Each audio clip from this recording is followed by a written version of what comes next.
뉴욕 증시가 유럽 위기 불안감이 다시 부각되면서 큰 폭으로 하락했습니다. 다우지수는 100포인트 넘게 빠졌습니다.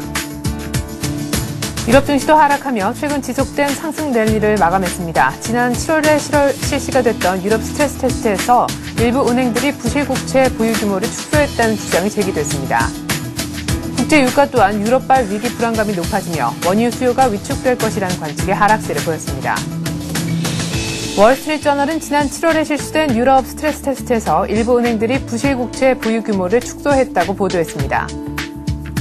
그리스가 여전히 상당한 수준의 디폴트 위험에 직면해 그리스 국가 부채가 GDP 대비 150%까지 불어날 수 있다고 세계 최대 채권 펀드인 핌코가 진단했습니다.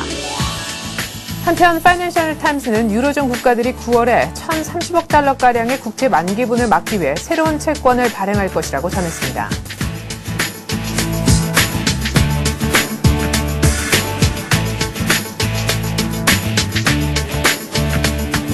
안녕하십니까. 굿모닝 센증시의 최혜린입니다. 노동절 휴장으로 인해서 그 전날 문이 열리지 않았었던 뉴욕 증시 다시금 개장을 했는데 결국에 큰 폭으로 하락하고 말았습니다. 다우간 100포인트 이상 1%가량 빠지면서 1300선 중반까지 밀려 내려왔었는데요. 역시 유럽발 재정 위기가 다시 불거진 것이 다시금 재개장한 뉴욕 증시에도 영향을 주었던 것 같습니다.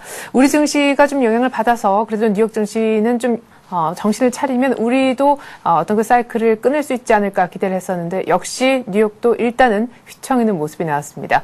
자, 지금부터는 글로벌 증시 좀 정리를 해볼 텐데요. 한맥투자증권 김관수 차장과 함께 말이죠. 안녕하세요, 차장님. 네, 안녕하십니까. 네, 딱히 지표 발표가 없었던 것도 이날은 참 안 좋았던 요인이 아닌가 싶습니다. 어쨌거나 유럽의 영향을 크게 받은 뉴욕 증시 모습인데 마감부터 전해주시죠. 일단 미증시는 유럽발 위기에 대한 불안감으로 모두 1% 넘는 하락세를 보여줬습니다. 다우 나스 때 4일 연속 상승세를 보였다가 다시 밀리는 그런 모습을 보여줬는데요. 박스권 고점대에서 매물도 있지만 여전히 유럽 위기에 대한 불안감이 다시 시장을 팽배하게 만드는 그런 모습입니다. 물론 미국 자체적으로 경기 지표가 없었기 때문에 유럽발 악재에 크게 노출되는 그런 모습이지만 이 유럽발 악재가 갖고 있는 모습을 보면은 여전히 향후에도 불안한 그런 모습을 보여줄 수밖에 없지 않나 이런 생각이 들고 있습니다. 아시다시피 유럽의 은행들의 그 재무 건전성 테스트가 마감된 이후에 은행들이 일부 은행에서 그 부실 규모를 축소했다는 이런 의문이 제기되고 있는데요. 지금 유럽에서는 한참 그 국채를 발행 중에 있습니다. 특히나 이번 달에 만기되는 부분이 상당히 크기 때문에 유럽에서도 만기를 채권을 많이 발행하고 있는데 이런 것들이 채권 발행에서 좀 위험성을 노출시키지 않겠는가라는 부분이 있고요. 또 은행주들로 해서 약세가 이어지는 패턴이 이대로 있는데 가장 중요한 것은 이것이 결국 글로벌 성장, 유럽 위기가 글로벌 성장을 우려시킬 수 있는 그런 부분이 아니겠느냐 이런 부분들이 미증시에서 작용하는 그런 모습을 보여줬는데 상당히 안 좋은 것은 안전자산으로 자금이 몰리고 위험자산은 계속적으로 매물이 나오는 그런 모습이어서 당분간 미증시도 저기서 바로 치고 나가기보다는 여전히 박스권대의 움직임, 박스권 상단에서 매물에 막히는 모습으로서 여전히 박스권대의 움직임을 보여줄 수 있는 그런 가능성이 커서 당분간 시장의 움직임은 그렇게 큰 등락을 보여주는 어렵지 않겠나 이런 생각이 들고 있습니다. 네. 자, 고용지표 때문에 올랐었던 양봉을 거의 다 똑같이 덮어버리는 정말 좀 아쉬운 그런 음봉이 나왔는데 말이죠.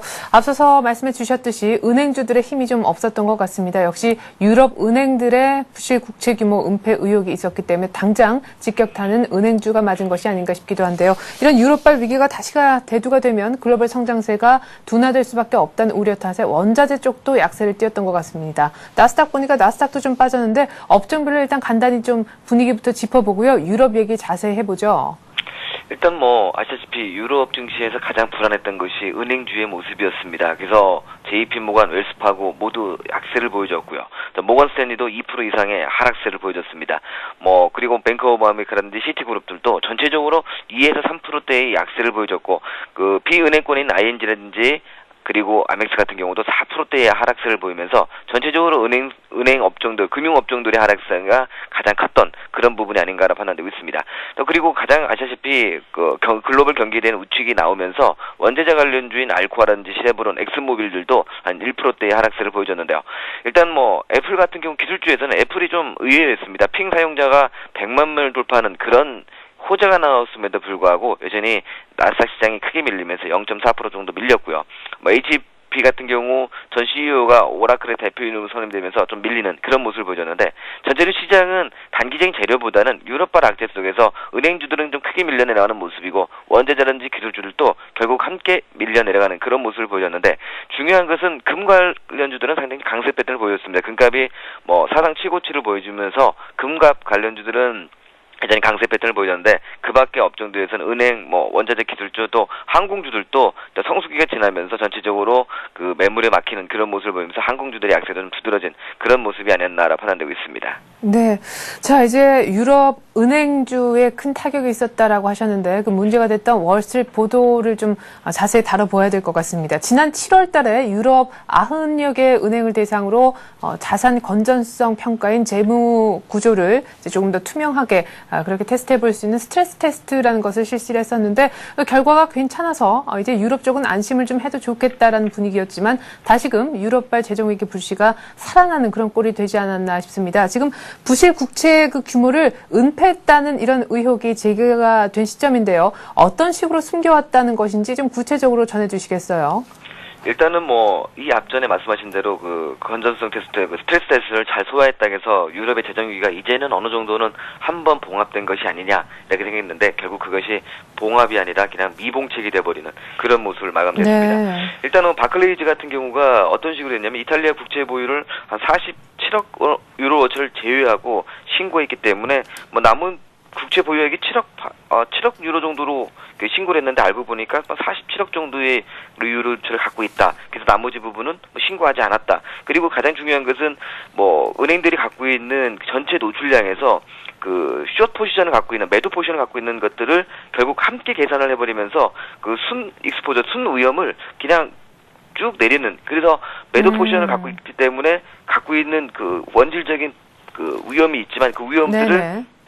커버해주는 그런 모습으로서 그 전체적인 모습을 그 가져왔던 것이 그 유럽 은행들의 모습인데 뭐 바클레이즈뿐만 아니라 유럽 프랑스에 있는 뭐 크레디트 아그리콜 같은 경우도 국채 보유와 신고하면서 자기 자회사에 있는 부분들을 제외시키는 그런 부분을 보여줬거든요. 네네. 영국도 마찬가지고 프랑스도 마찬가지고 전체적으로 보면은 가지고 있는 국채 그리스, 포르투갈 이렇게 갖고 있던 국채들을 전체적으로 숨겨오는 은폐해서 결국 나중에 걸리는 그런 모습을 보여줬기 때문에 나중에 좀 추가적으로 은행들이 이런 부분들을 해명한다 하더라도 네. 시장에서는 그렇게 이제 한번 상처를 받았기 때문에 다시 발표를 한다 하더라도 또 의구심을 갖는 그런 모습이 될 수 있어서 이번에 이 분석이 스트레스 참여했던 은행들의 그 일부 자산을 숨기는 이런 의혹들이 향후 유럽 재정 위기에 대해서 상당히 좀 부정적인 그런 부분을 가질 수 있는 것이 아닌가 이런 생각이 들고 있습니다. 네, 지금 이 은행권 부실 결국 다시 재정난을 불러올 수 있는 그런 우려가 있고요. 또 경기 회복마저 다시금 지연시킬 수 있는 그런 우려를 제기시킬 수 있는 부분인데 결국에 은행들에 대해서 스트레스 테스트 실시했지만은 믿을 수 없다 그 결과를 그런 꼴이 되고 말았는데 앞으로 유럽의 그 재정 위기가 다시금 거론될 확률이 지금 이미 높아졌는데요. 9월달에 유럽의 채권 시장을 좀 주목할 필요가 있다. 다시 위기 모드로 들어간다는 얘기가 있는데 국채 발행이 그렇게 많이 예정이 되어 있습니까? 일단은 뭐 아시다시피 그 9월에 국채가 한 그 만기 도래하는 것이 한 1,000억 유로 정도 된다고 합니다. 이 1,000억 유로 되는 것을 다시 국채 발행을 통해서 결국에는 메워나가야 되는데 이번 사태가 결국에는 추가적으로 국채 발행에 있어서 걸림돌이 되지 않겠는가. 그래서 유럽의 위기설이 다시 나오는 그런 모습이 아닌가로 판단되고 있습니다.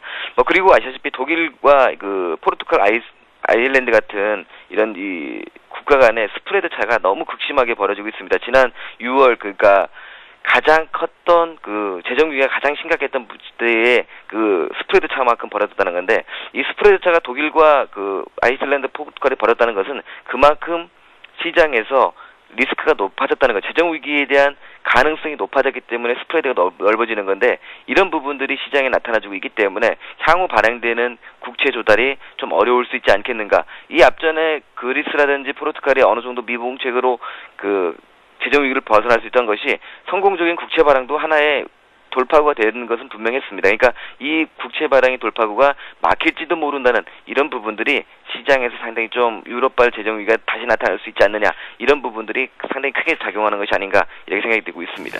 네.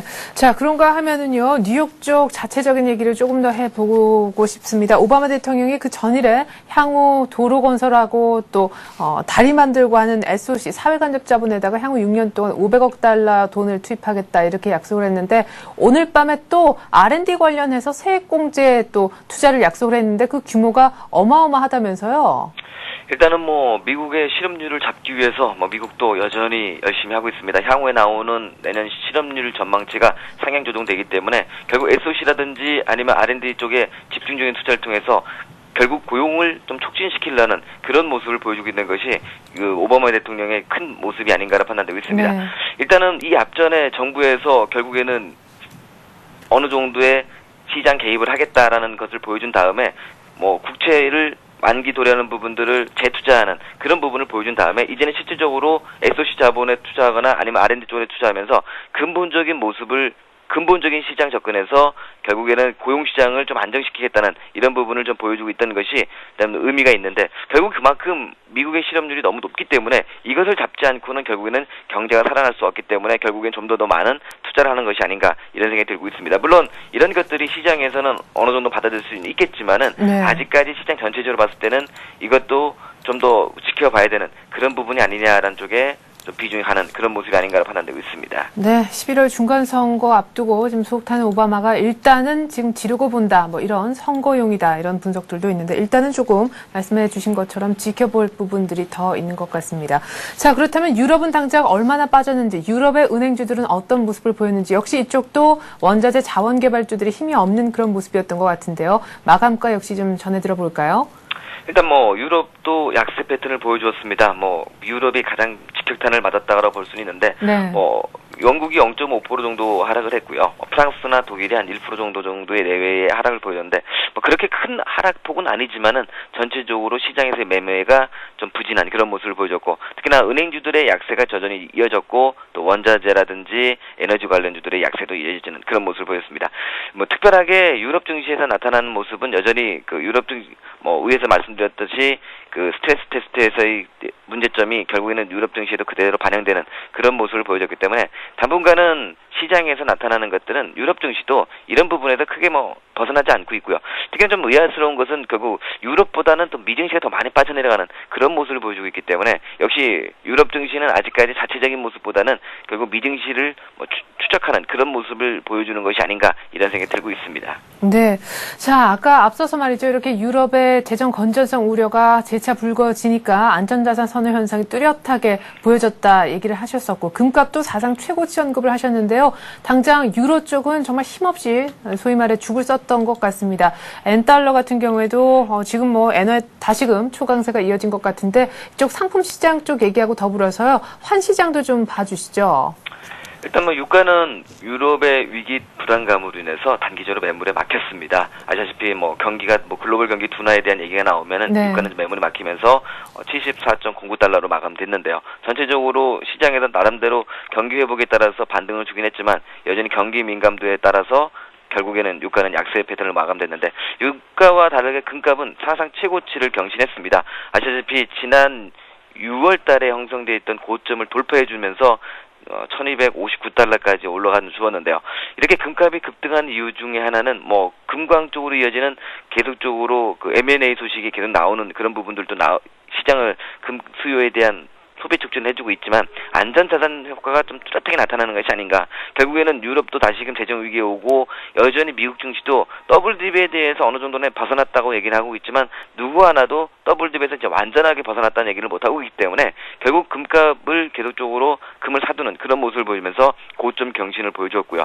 또한 그 유가와 금값과 함께 안전자산의 대명사로 보이는 엔화 같은 경우는 왜 안전자산이 되냐면 일본 증시는 일본 경제는 더 이상 나빠질 게 없다라고 인식하기 때문에 네. 계속 엔화를 뜯어담는 그런 모습을 보여주면서 달러 인덱스가 82.85까지 올라갔고 결국 장중에 15년 최저된 73.79엔까지 결국 밀리는 그런 모습을 보여줬다는 것이 네. 결국 당분간 시장에서 그 유가증권 시장에서의 매매 패턴보다는 안전자산을 중심으로 한 N이라든지 아니면 국채라든지 그리고 금값의 상승 수요가 계속적으로 몰릴 수 있어서 시장 여전히 불안한 그런 모습을 보여줄 가능성이 높습니다. 특히나 국채 같은 경우도 2.61, 0.1이나 하락을 하면서 미국채도 10년 만기가 랠리의 모습을 보여주는 안전자산 효과가 안전자산 쪽으로 매수가 급격하게 몰리는 그런 모습을 보여준 것이 결국 상품 시장과 전체적으로 원달러 시장, 환 시장의 모습이 아닌가 이런 생각이 들고 있습니다. 네.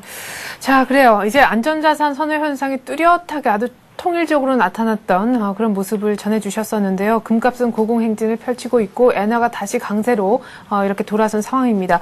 자, 그렇다면 다우지수는 다시금 박스권으로 돌아갈 수밖에 없는 상황에 처해 있다라고 아주 그 초미의 얘기를 좀 해주셨었는데요. 사실은 더 이상 밀리면 이제 안 되는, 치고 올라가야 되는 자리에서 아주 조금 안타깝게도 역시 고용보고서 때문에 올렸던 그 부분을 다 유럽 때문에 토해내지 않았나 싶기도 한데 기술적으로 좀 분석을 부탁드리고요. 오늘 밤에 있을 일정, 혹시 그 일정 때문에 다시 오를 가능성은 없는지도 그 부분도 좀 짚어주시죠. 일단 뭐 오늘은 경제 지표가 없었기 때문에 우리가 좀 경제 지표를 먼저 좀 체크를 해볼 필요가 있겠습니다. 그래서 경제 지표를 먼저 체크를 해보면은 뭐 크게 나타나는 부분들은 뭐 아직까지는 없습니다. 하지만 베이지북 발표가 있거든요. 이 베이지북 발표가 어떤 식으로 나타날지 한번 체크해볼 필요가 있는데 뭐 시장에서는 크게 뭐 영향을 주지는 않을 것이다라는 것이 팽배한 의견입니다. 그래서 아직까지 시장에서 나타난 지표들을 우리가 시장을 뭐 움직일 수 있는 그런 부분보다는 좀 더 한 번 더 재비짚어보는 이런 부분이 아닌가 해서 뭐 베이지북이라든지 뭐 소비자 신용장구가 나오고 있는데 이런 것들을 우리가 한번 체크해보는 그런 수준이지 뭐 ISM 제조업체처럼 시장 자체를 이끌어줄 수 있는 그런 부분은 아니라 판단되고 있습니다. 중요한 것은 뭐 미증시도 박스권대에 갇혀있는 모습이라 좀 안타깝습니다. 결국 1500선과 만선대까지 밑으로 내려가면 저점에서 매수가 들어오는 모습을 보여주고 있고 또 1500선대 가면 계속 매물이 막히면서 미증시도 큰 그림으로 보면 계속 박스권대의 움직임에서 벗어나지 못하는 그런 모습을 보여주고 있죠. 우리 증시도 마찬가지입니다. 우리 증시도 지금 1700선부터 1800선대 레인지가 한 100포인트 정도 벌어진 시점에서 계속 좀 왔다 갔다 하는 모습을 보여주고 있습니다. 전에 같은 경우도 1800선에 근접하니까 결국 매물에 막히는 그런 모습을 보여줬는데요. 당분간은 우리 증시나 미증시나 이런 박스권대의 흐름에서 크게 벗어나기는 좀 어려운 그런 모습이 아닌가라는 판단이 되고 있습니다. 여기서 바로 치고 나가기에도 모멘텀이 부족하고 그렇다고 빠지면 저점에서 매수가 들어오기 때문에 결국에는 좀 지루한 박스권대가 좀 벌써 지난해 9월부터 1년 가까이 지금 1700과 1800 사이에서 움직이고 있는데 그 1년 가까이 움직이는 박스권대가 여전히 좀 진행되고 있는 그런 모습이 아닌가라고 생각되고 있고 또 이것을 돌파해 주려면 좀 강력한 모멘텀이 필요한데 아직까지는 강력한 모멘텀보다는 시장에서 이어지는 악재성 재료들도 상당히 좀 많이 나오고 있는 이런 모습이라서 단기적으로 올라갈 때는 고점을 돌파할 것 같지만 결국엔 다시금 고점에서 매물이 막히는 그런 모습의 반복이라서 당분간은 박스권대의 흐름에서 우리 증시도 그렇고 미증시도 함께 체크해 나가는 그런 마인드가 중요하지 않겠나 이런 생각이 들고 있습니다. 네, 자 1500선대 일단 매물벽 부담도 있고 치고 올라가기엔 모멘텀도 좀 없는 것 같다 이렇게 얘기를 하셨습니다. 결국 뉴욕도 우리 증시도 박스권이 향후에 당분간 아니겠느냐라는 전망을 좀 주셨었는데 오바마의 이 추가 부양책 앞으로 얼마나 또 어떤 규모로 더 내놓을지가 정말 관심사일 정도로 보따리가 좀 많이 쥐어져 있는 것이 아닌가 싶기도 합니다. 오바마의 이 추가 부양책이 모멘텀이 되기는 좀 역부족이다 이렇게 보시는 것 같네요. 일단 뭐 오바마 대통령이 내놓는 부양책들이 상당히 좀 의미는 있고 뭐 실현 가능성도 충분히 있습니다. 하지만은 아시다시피 그 중간 선거를 앞두고 이어지는 모습이기 때문에 우리도 이제 많은 선거를 해봤지만은 결국에는 그 선거 이전에 열심히 나왔던 부분들이 선거가 끝나고 나면 좀 어느 정도 흐지부지 돼가는 그런 모습이라서 이번에 나왔던 것들이 결국에는 단기적인 실효성보다는 좀 긴 안목에서 보는 그런 부분들이기 때문에 얼마큼 더 이어질 수 있는지는 우리가 좀 더 지켜봐야 되는. 예를 들어 오바마 대통령이 어느 정도 했다고 해서 결국에는 시장이 그거를 화답해주지 못했다는 것은 결국에는 아직까지 시장도 이거에 대해서 오바마 대통령이 내놓은 경제 그 발전 계획에 대해서 상당히 좀 비관적으로 보는 그런 모습이 아닌가 이런 생각이 들고 있습니다. 네, 그래요. 오바마 경기 부양책도 결국 선거용이라는 것 때문에 그 의미가 조금 반감될 수밖에 없겠다 이런 코멘트셨네요. 한맥투자증권 김관수 차장과 함께 글로벌 증시 이슈들 다뤄보았습니다. 고맙습니다. 네, 감사합니다.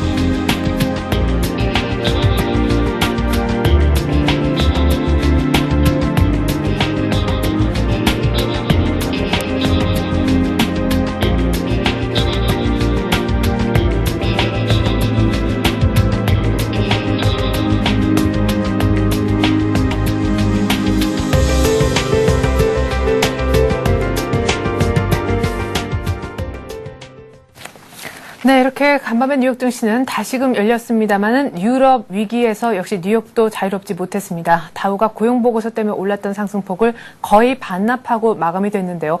오늘 우리장 1800도전에도 역시 내일 이벤트 데이에 앞서 먼저 약간의 그런 커다란 바람이 일지 않을까 예상이 되고 있습니다. 보다 자세하게 전망 들어보는 시간 가질 텐데요. 이트레이드증권 이프로팀의 김병수 실장과 함께하겠습니다. 안녕하세요. 네, 안녕하십니까. 네, 자 코스피가 닷새 만에 어제 조금 하락을 했습니다. 숨고르기를 했는데 역시 1800이 참 쉽지 않은 지수구나 이런 생각을 했습니다. 그래도 유럽발 위기 얘기가 좀 들렸지만 뉴욕만 잘 버텨준다면 오늘 그러니까 뭐 내일은 괜찮을 거야 이런 생각을 했었는데 역시 뉴욕이 좀 떨어지는 바람에 오늘 영향권에 들어갈 것 같아요. 네네. 네, 지수적인 측면에서 어떤 전망을 좀 먼저 간단하게 들어보죠.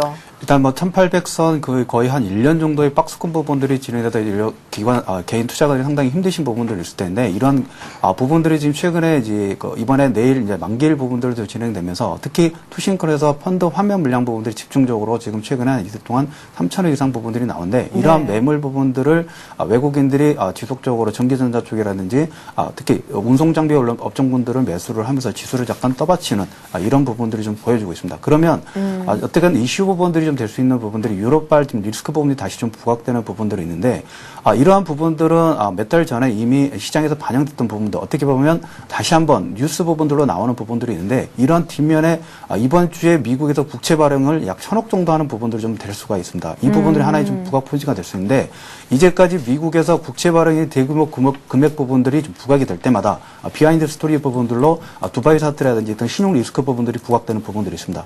미국 같은 경우에도 향후에도 국채 발행이 성공적으로 진행되느냐 이 부분이 어떻게 보면 미국 경제 부분들을 일으킬 수 있는 가장 큰 키포인트가 되기 때문에 물론 유럽발 리스크 부분들 이 부분들로 하락폭들이 반응됐지만 이 뒷면에는 한 번 더 저가 매수 찬스로 한번 접근할 수 있는 이런 기회가 되지 않을까 볼 수가 있겠고요. 더불어서 지금 글로벌 트렌드 부분들을 좀 말씀드릴 수 있는데 유럽뿐만 아니라 일본, 미국까지도 재정 지출 부분들, 추가적인 부양책 부분들을 진행을 하는 이런 부분들을 될 수 있는데 이러한 부분들은 글로벌 시장 부분들의 유동성을 추가적으로 공급하는 가장 큰 키포인트가 될 수 있다. 이 부분들 좀 말씀을 좀 드리고자 합니다. 예, 그래요. 뭐 여러 가지 얘기를 굉장히 많이 해주셨지만 가장 재밌는 얘기는 역시 유럽발 위기 부분과 미국 쪽 국채 발행 얘기였던 것 같습니다. 유럽 위기가 다시 좀 재점화되는 국면에 있긴 하지만 어쨌거나 이미 하늘 아래 새로운 내용이 아니다라는 말씀이셨었고 새로운 악재가 아니라는 분석 속에서 미 국채 발행이 이번 주에 당장 한 1,000억 달러 정도 진행이 될 텐데 이 국채 발행만 좀 무난하게 이루어진다면은 그렇죠. 예, 채권 시장이 조금 안정이 되면서 주식 시장 쪽으로 조금 매수세가 들어올 수 있지 않겠느냐. 그 부분에 또한 기대를 건다. 아주 재밌는 얘기를 해주셨습니다. 자, 일단 뭐 변수들이 당장 오늘은 유럽 쪽 걱정을 좀 하고 있지만 거기에 대한 우려는 크지 않으시는 것 같고 아까 살짝 수급의 펀드 환매 얘기도 좀 하셨었고 그 반대편에서 외국인이 IT 자동차 좀 사주니까 그럭저럭 괜찮게 돌아가는 국면이다 얘기를 하셨는데 수급 얘기를 좀 들려주시죠. 수급 얘기를 먼저 말씀드리면 화면을 보시면서 주체별 매매 동향을 먼저 보여드리도록 하겠습니다. 가장 큰 특징 같은 경우에는 지금 외국인들이 집중적으로 지금 매수세가 유입이 되고 있다.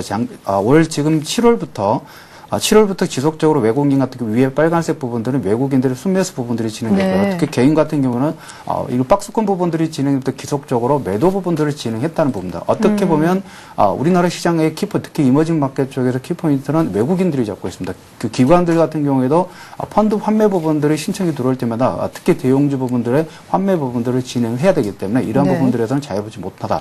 그러면 이제 키포인트는 이제 외국인이 될 수 있는데 외국인들은 지금 지속적으로 매수세를 지금 유입을 하고 있다는 부분들이 좀 하나의 키포인트가 될 수 있겠고 내일 만기일에 어떻게 보면 수급도 약간 특징 부분들이 있다면 전일 선물 부분이 233 정도로 지금 마감이 됐습니다.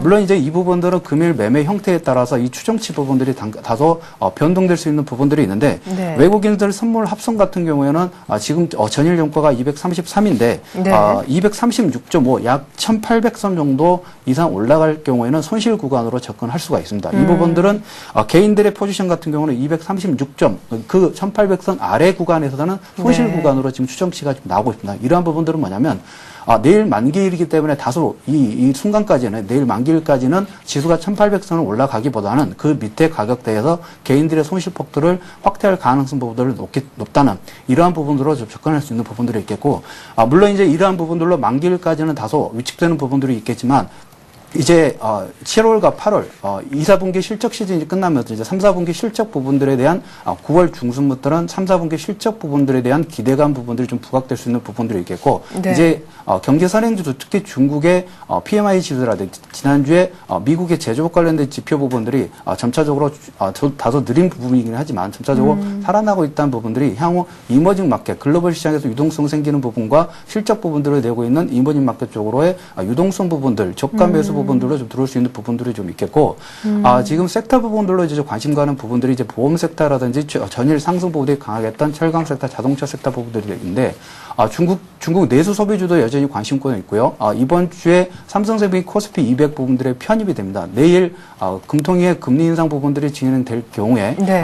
보험 관련 업종분들 추가적인 상승 모멘텀이 될 수 있겠고 코스피 200에 삼성생명의 상장 200이 편입이 되면서 이러한 부분들로 기관 쪽에서의 수급 부분도 좀 다소 여유롭게 좀 들어올 수 있는 부분들이 좀 생길 수 있기 때문에 이러한 관련 섹터 부분도 한번 관심을 두시고 접근을 하셔도 되지 않을까 이렇게 말씀을 좀 드리도록 하겠습니다. 네. 뭐 일단은 9월 중순 그리고 말 정도에는 3분기 실적에 대한 가시화가 조금은 이제 보여질 테기 때문에 그 실적들 그리고 중국에 조금 개선되는 지표들 보니까 아마 이머징 쪽 그러니까 우리도 포함이 되죠. 이쪽에 유동성들이 많아져서 실적하고 유동성에 기대서 조금 9월달 한 중후반 들어서 조금 가주는 장의 모습이 나올 것이다. 이렇게 큰 그림에서 얘기도 해주셨었고 당장 내일에 있는 두 변수에 대해서도 간단하게 언급해 주셨는데 만기일 자체 부담은 조금 예고를 해주신 바 있고 금통위에 대해서는 관련해서 금리 인상이 기대되고 있어서 보험주 보자고 얘기를 하셨습니다. 삼성생명 언급도 하셨는데요. 금리 인상이 거의 지금 된다 쪽에 역시 시나리오를 갖고 계신 것 같은데 금리 인상이 되면 역시 지난 7월에 그랬던 것처럼 금리 인상에도 불구하고 역시 뭐 경기 자신감 해석으로 증시 상승 이런 시나리오로 보시는 거네요. 네, 그렇습니다. 이 금리 인상 부분들은 이미 최근에 이제 발표 부분들을 보면 IMF에서도 한국 경쟁 성장률 부분들을 이제 상향 조치를 했습니다. 이런 네. 부분들은 물론 이제 금통위 부분이 자율적으로 결정하는 부분들인데 이제까지 트렌드로 보면 외신 쪽에서 먼저 이러한 분위기를 먼저 만들어주는 경향들이 좀 있습니다. 그래서 물론 이제 금리 인상 부분들 보합이라든지 금리 인상 부분들 어떻게 부분들이 진행될지는 다소 미확실한 부분이지만 금리 인상 부분은 다소 부정적인 내용보다는 이제 글로벌 경기 부분들에서 한국 시장이 그만큼 위치 부분들이 격상되고 있다는 그 부분 하나의 반증 부분으로 볼 수 있는 그러한 측면을 좀 보고 있는 편입니다. 예.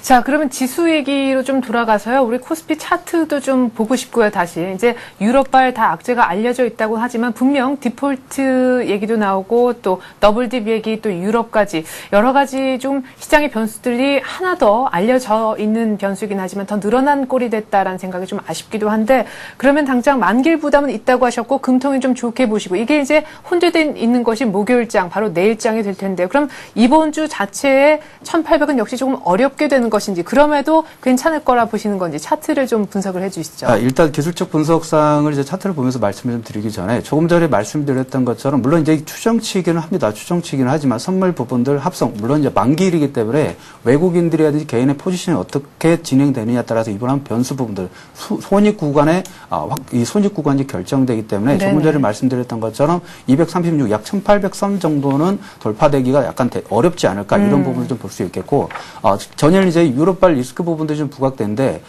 특히 이제 국내 투자 같은 경우에도 특히 외국에서 외신 쪽에서 나는 리스크 부분 상당히 좀 민감합니다. 이런 부분들은 금요일 오전장의 선물 부분들 아마 매도 부분들 개인 창고 쪽에서 약간 강하게 나오지 않을까 이런 부분들로 좀 볼 수 있는데 네. 이러한 부분들로 차트를 보시면서 지금 1800선 부분들 최근에 거의 한 3번 이상 부분들을 계속 돌파 파동 부분들을 진행하는 와중에도 계속 어떤 추가적인 성장 모멘텀 부분들을 수급 부분들을 가지고 있지 못하면서 계속 밀리는 부분들이 좀 있습니다. 네. 그렇다면 이제 신용 리스크 부분들이 좀 부각되는 부분들에서 다소 밀리는 부분들이 있다면 지수 하단 부분으로 약 1770선 정도까지는 하단 폭도를 좀 잡아두시고 이 정도 가격 정도의 하락폭이 됐을 때는 금융주 쪽에서 증권이라든지 조금 전에 말씀드렸던 보험 섹터 부분들 쪽으로도 저가 매수세로 좀 접근하셔도 되지 않을까 이렇게 말씀을 좀 드리도록 하겠습니다. 네, 그래요. 이제 아까 뭐 내수주, 중국주도 얘기했었고요. 금리 인상 관련해서 보험주, 또 저가 메리트까지 만약 지수가 좀 빠져서 생긴다면은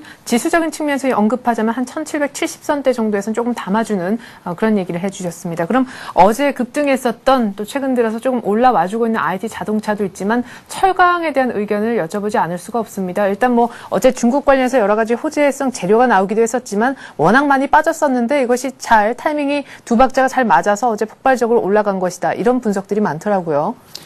물론 마찬가지입니다. 지금 중국발 어떻게 보면 이제 중국에서 이제 구조조정 부분들이 철강 섹터 부분도 구조조정 부분들이 한 달 정도 전에 이러한 부분들이 반영이 됐는데, 네. 물론 이제 이 부분에서 이제 시장이 이렇게 강하게 반등하는 이유 같은 경우에는 예전에 이런 철강 섹터 부분의 구조조정 부분들을 언급을 했을 때 이러한 부분들이 진행되지 않았었습니다. 그런 부분들에 대한 실망 부분들이 좀 진행됐는데, 이러한 부분들이 이제 실질적으로 구조조정 부분들이 진행되면서 철강 섹터 부분들이 강하게 좀 반등을 해주는 부분들이 있습니다. 이러한 부분들은 중국 경기 부분들 제가 말씀을 좀 드렸는데요.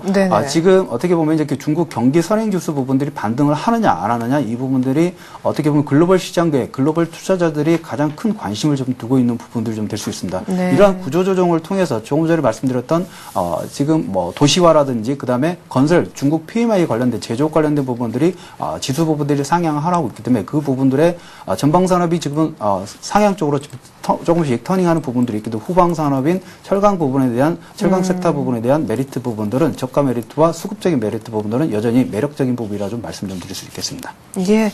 자, 철강 쪽 역시 중국주의 하나로서 중국 모멘텀 기대해서 조금 더 갈 수 있다라고 긍정적으로 보시는 것 같습니다. 모멘텀도 있고 또 싼 가격에 수급이 붙는다면 더욱 그러하겠죠.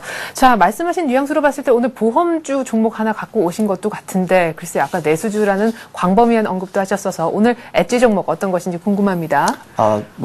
종목군으로는 이제 보험 섹터 부분들 좀 관심 부분들이 있는데, 예. 이번 약간 개별 종목 쪽으로 내수 종목군도 영향이 있는 인터넷 관련주인 NHN을 오늘 말씀 좀 드리려고 가지고 와봤습니다. 네, 그래요. NHN 뭐 오버추어하고 빨빨 결별했다 그래서 그 효과 때문에 그날 큰 폭으로 올랐는데 그 뒤로 또 약간의 조정이 있는 것도 같고 그래요.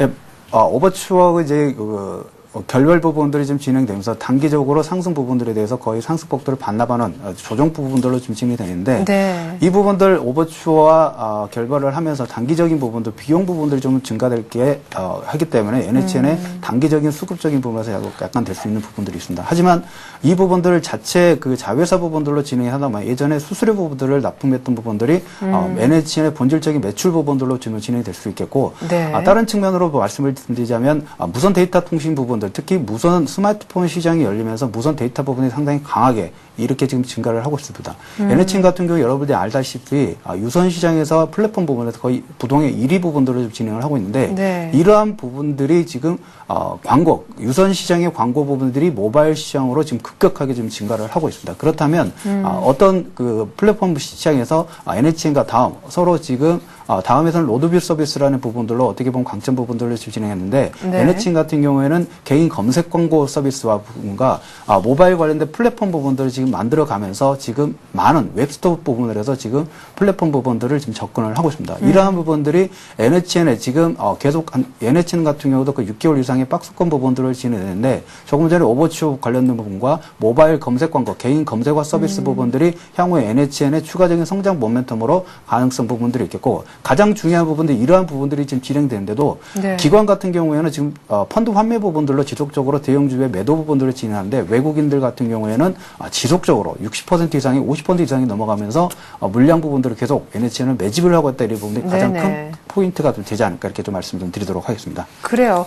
자, 오버추어 뭐 관련해서도 그때 외국인들이 굉장히 많이 사준 걸로 알고 있는데 최근 들어서 외국인들이 또 꾸준히 담아주고 있기도 합니다. 지금 약간 조정받았을 때 오히려 모멘텀을 갖고 있기 때문에 좀 사면 좋지 않을까 싶은데 현재 가격이 어느 정도까지 조정을 받아왔나요? 전일 지금 오버추어 관련돼서 20만 원까지 상승을 해서 다시 19만 원 정도까지 지금 하락 부분들을 좀 보였는데, 차트를 네. 보면서 좀 설명을 좀 드리도록 하겠습니다.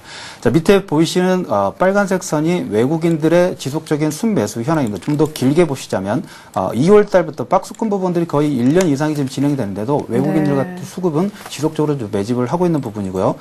지금 현재 가격이 지금 19만 원 정도 지금 20만 원에서 조정을 받고 좀 밀리는 부분들이 있습니다. 거래량 없이 좀 밀리는 부분들이 있기 때문에 네. 매수 부분들은 약 19만 원 정도에 접근을 하시고, 단기적인 목표가 중기적인 단기와 중기 부분 모두 가능하지 않을까 이렇게 보고 있는데, 네. 20만 2천 원 정도까지 설정을 해드리겠고요. 손절가는 18만 7천 원 정도로 설정을 하시면서 단기적으로 접근을 하셔도 되지 않을까 이렇게 추천을 좀 드리도록 하겠습니다. 네, 그래요. 오늘은 NHN이라는 인터넷 관련 종목 한번 얘기를 들어봤습니다. 단기적으로 거의 7월달 전 고점 정도까지 일단 가격 상승을 예상을 하시는 것 같네요. 이트레이드 증권 2프로팀의 김병수 실장이었습니다. 말씀 잘 들었습니다. 감사합니다.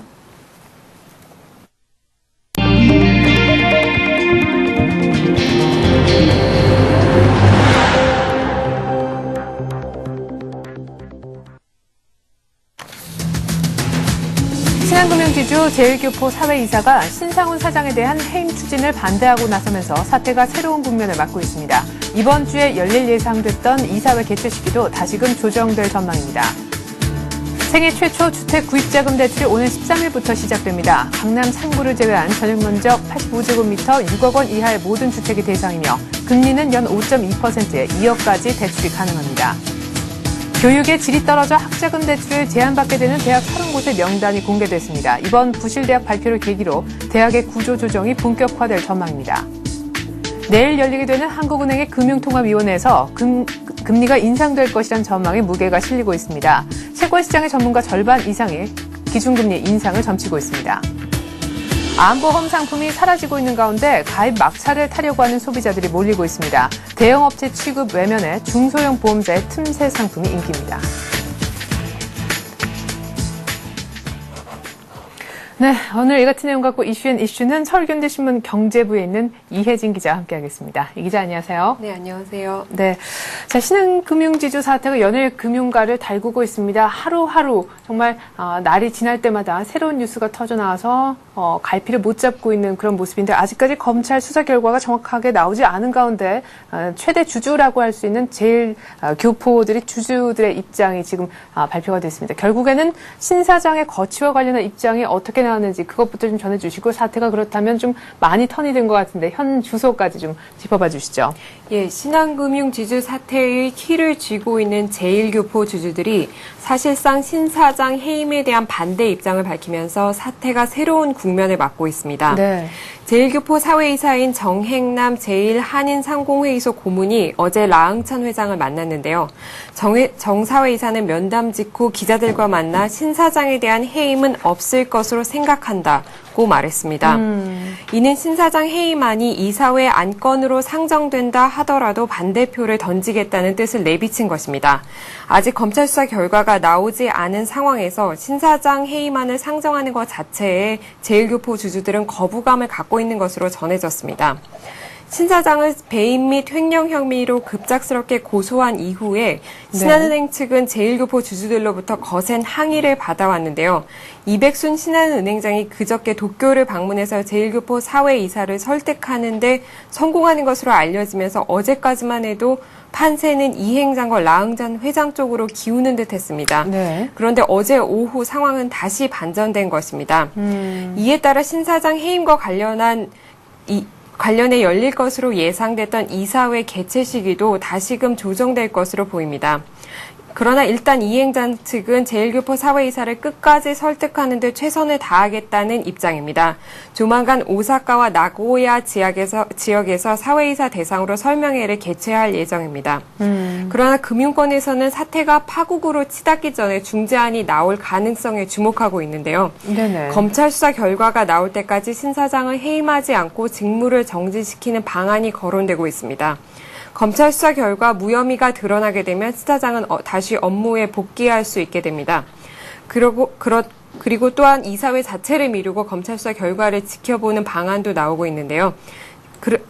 어떠한 경우에도 신한지주는 고소 자체를 취하지는 않을 예정이라고 밝혔습니다. 네, 지금 검찰 수사 나오기 전까지 해임은 안 되더라도 일단은 직무는 정지시키는 방안이 유력시 된다라고 말씀하셨는데, 그래 이번 신한 사태 가장 큰 피해자는 어떻게 보면 지금 도마 위에 올라가 있는 신 사장보다도 우리 소액 그런 주주라는 이런 얘기가 나오고 있습니다. 사실 신한금융지주 하면은 브랜드 파워라든가 무엇보다 조금 안정적인 지배구조 때문에 타 금융지주 회사들에 비해서 프리미엄을 받아왔었는데 그걸 믿고 투자했던 이 소액 주주들은 현재 어떤 입장인지요?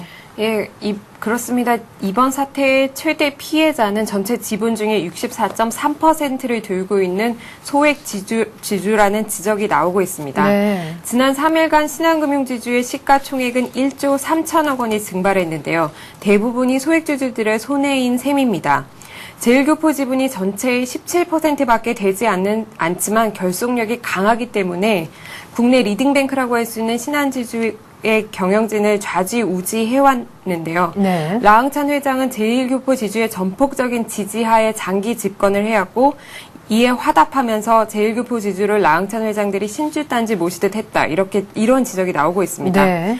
금융 전문가들은 이번 사태를 계기로 기관 투자자들이 제 역할을 해야 한다라는 주장에 입을 모으고 있는데요. 네. 2%, 3%씩 들고 있는 국민연금이나 자산운용사들이 연합해서 경영진을 직접 견제해야 한다. 이런 목소리가 나오고 있습니다. 네. 자, 그리고 최근 정부의 부동산 대책 8.29 대책이 나온 이후로 이참에 집을 사야 되나 말아야 되나 아마 고민이 좀 되실 것 같습니다. 특별히 생애 거의 평생에 딱 한 번 주택 살 때 자금을 좀 대출을 받을 수 있는 생애 최초 주택자금 대출 대상자가 되는 분들은 고민이 더 깊을 거라 생각이 드는데요.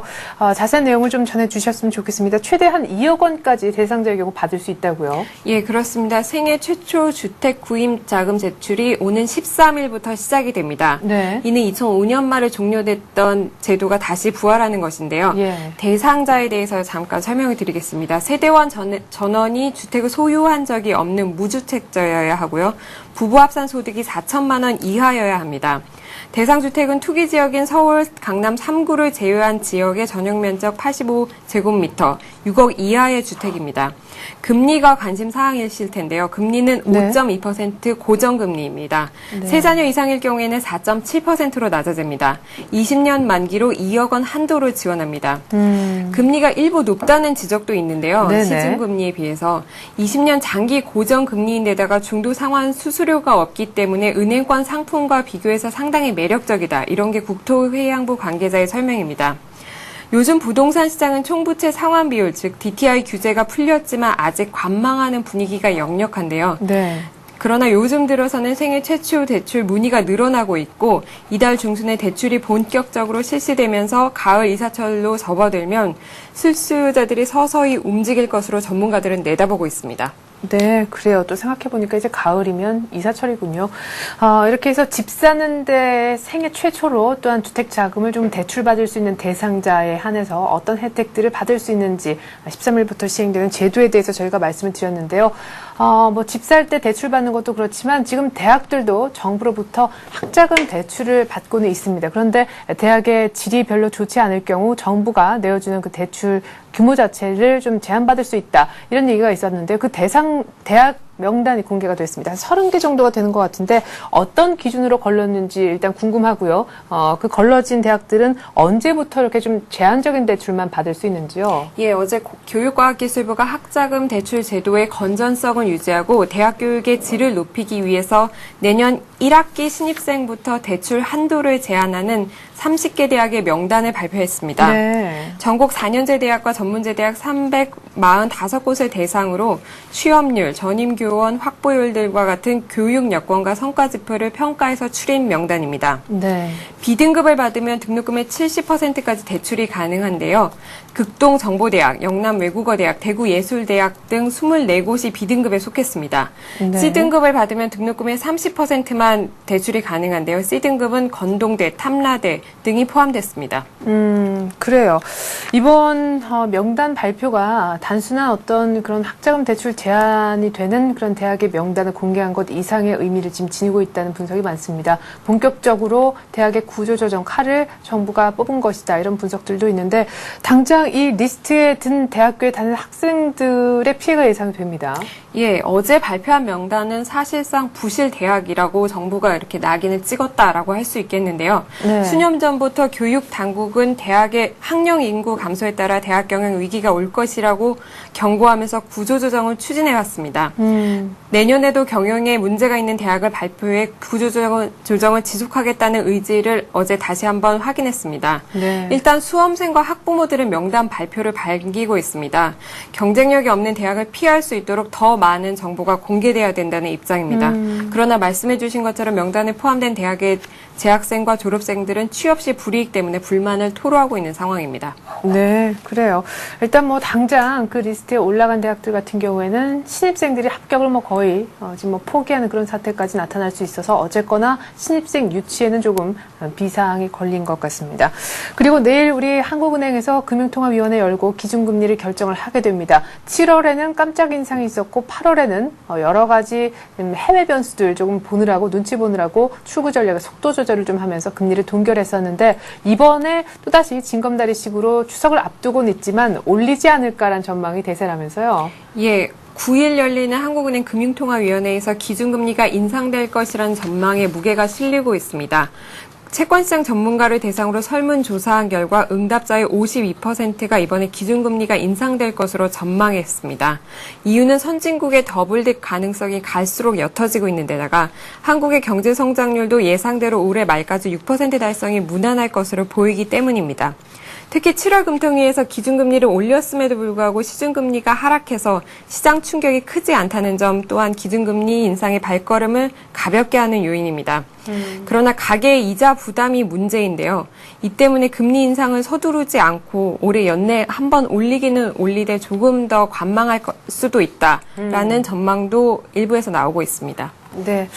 자, 그리고 보험사들이요, 이제 돈이 안 된다 그래서 암보험 상품을 거의 팔지 않고 있습니다. 사실 뭐 파는 곳이 몇 곳 없는데 때문에 파는 곳 쪽으로 지금 수요가 몰리고 있다라고 합니다. 아직 남아있는 보험 상품들이 그런데 중소형 보험사들이 이런 상품들을 많이 갖고 있다면서요? 예, 그렇습니다. 대형 보험사들이 돈이 안 된다는 이유로 외면한 암보험 시장을 중소형사들이 적극적으로 공략하고 있는데요. 전용보험이 하나둘씩 사라지면서 아직까지 암보험 상품에 대해 또 소비자들은 또 몰리고 있는 상황입니다. 예.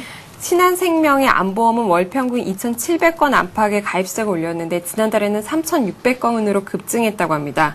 또 이달부터 판매를 중지한 미래에셋의 암보험은 절판 마케팅 효과를 톡톡히 누려서 네. 한 달 평균 보통 가입자가 3,000여 건이었지만 지난달에는 3만 건을 넘어섰다고 합니다. 암보험이 점차 사라진다는 언론 보도가 나오자 가입자가 급증하고 있다는 게 보험업계 관계자들의 설명입니다. 네. 그러나 가입하실 때 주의하셔야 할 점이 있는데요. 네. 암보험이라는 명칭이 붙어있고 암 전용 보험이라 하더라도 모든 암에 적용되는 점은 아니라는 것입니다. 상품마다 적용되는 암의 종류가 다른데요. 이를 잘 모르고 가입했다가 낭패를 보는 경우가 적지 않다고 합니다. 따라서 가입 전에 약관을 꼼꼼히 읽어보고 상담사와 철저히 상담한 이후에 가입하시는 점 명심하셔야 할 것 같습니다.